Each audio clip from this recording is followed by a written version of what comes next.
And welcome back to my channel. In today's video I will show you how to fix Plum app not working. So let's get started.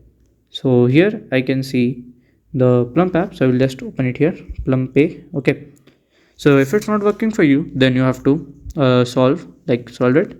So see the step, just click on here, then you have to click on this I button, then here you have to scroll down and click on the storage, click on this clear data, just click on delete, and then you can if it's fine you can go with that.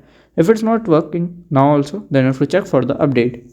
Just go at the Google and search for the Plum Pay app. Okay, so at here you can see the top, just click on here, then click on this update button and it should work. If it's not working, then you have to reinstall it and it will work. So if you find this video helpful, make sure you like, subscribe and share the video.